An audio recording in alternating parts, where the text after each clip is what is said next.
以后家里的莲藕结不要再扔掉了，把它和冰糖搭配在一起，没想到作用这么厉害，解决了很多人的大烦恼。做法简单，既省钱又实用，但是很多人并不知道。那么快跟着来看一看吧。大家好，这里是蹦蹦美食坊。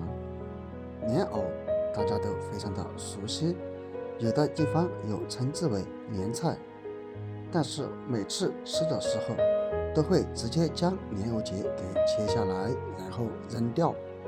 如果你还在这样做，那么就太浪费了。看完这个视频之后，以后的莲藕结你再也不会舍得扔掉了。当然，肯定要先把莲藕结来清洗一下，因为它是莲藕身上最脏的地方，并且里面还可能藏有许多的泥土。当然，洗之前我们可以加入一些食盐，加入食盐可以起到一个杀毒消菌的作用，并且把莲藕结在食盐当中泡一泡，还可以将里面的脏东西给浸泡出来。当然，浸泡的时候用你发财的手将食盐搅拌至融化，最后把这些莲藕结在盆中泡上10几分钟就可以了。浸泡时间到了之后，我们再用一把小刀来处理一下莲藕结，藕结上面这些根茎肯定要给它削掉。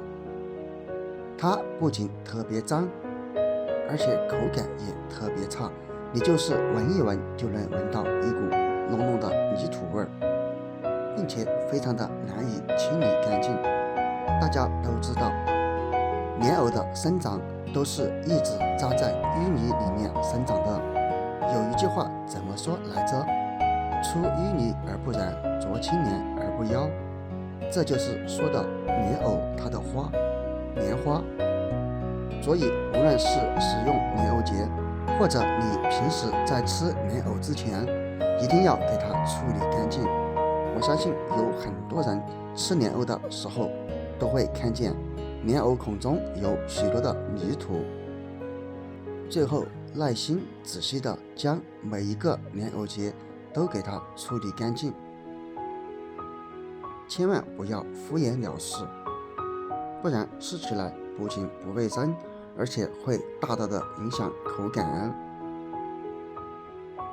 把它都处理成这个样子就可以了。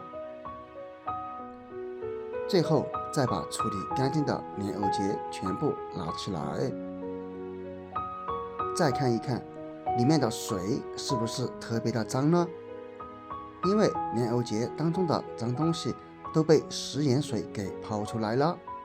再把拿起来的莲藕结用水再清洗2到3次就可以了，直到里面的水变得清澈为止。清洗莲藕结确实比较麻烦，但是无论再麻烦也要给它清洗干净哦。洗好之后捞出，接下来准备一口砂锅。熬制的锅具最好选择使用砂锅，砂锅保温性强。无论是用莲藕结来熬制，或者是你家平时拿来炖菜炖莲藕，都建议使用砂锅。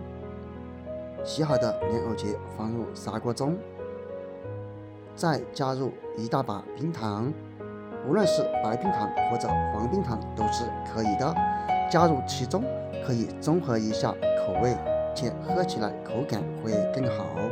然后再加入矿泉水或者纯净水，这里建议不使用自来水。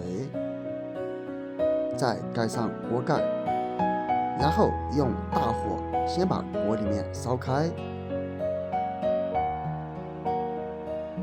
利用这段时间准备1小把枸杞，枸杞大家都非常的熟悉吧？俗话说，人到中年不得已，喝啥都得配枸杞。清洗枸杞需要加入一点面粉，然后给它抓一抓，拌一拌，让每一粒枸杞上都裹上一层面粉。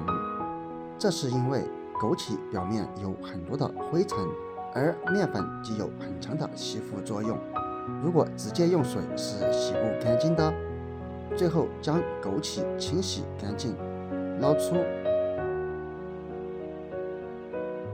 这时候洗过枸杞的水可以看见还是非常的浑浊，因此捞出之后还得用水再给它清洗2-3次。这时候再来看一看，里面的水已经清澈了许多。最后把清洗干净的枸杞捞出，放在一旁备用。直到锅里面的莲藕结烧开，打开盖子，一股浓浓的莲藕香味扑鼻而来。现在我们把洗好的枸杞倒入锅中。枸杞熬煮时间不需要太久，只需要盖上锅盖，然后用小火再熬煮15分钟左右。熬煮好了之后，整个厨房都弥漫着这股味道，可以看看里面的枸杞都已经煮胀了。现在用勺子盛出来看一看，汤汁的颜色和你家平时炖莲藕的颜色是不是差不多呢？这是因为莲藕当中的成分被熬煮至水中。现在莲藕冰糖水就熬煮好了，只需要盛出，倒入杯中。我们这里盛入满满的一大杯。不知道这种做法你平时有没有试过呢？然后再趁热喝就可以了。当然莲藕结也可以吃，因为我们在里面加入了冰糖和枸杞，所以这样熬出来的莲藕结汤口感还是非常的不错的，既有莲藕的清香和冰糖的甜味。当然这里不是来品它的味道，不要小看这一杯冰糖莲藕汤，隔三差五喝上这样一杯，坚持你会有惊喜和发现哦。如果你知道了莲藕冰糖水的作用，那么也可以在下方评论区分享出来，让那些还不知道冰糖莲藕汤的作用的朋友们都知晓。好了，今天的视频就分享到这里了，请关注不迷路，这里是鹏鹏美食房，我们下个视频见，拜拜。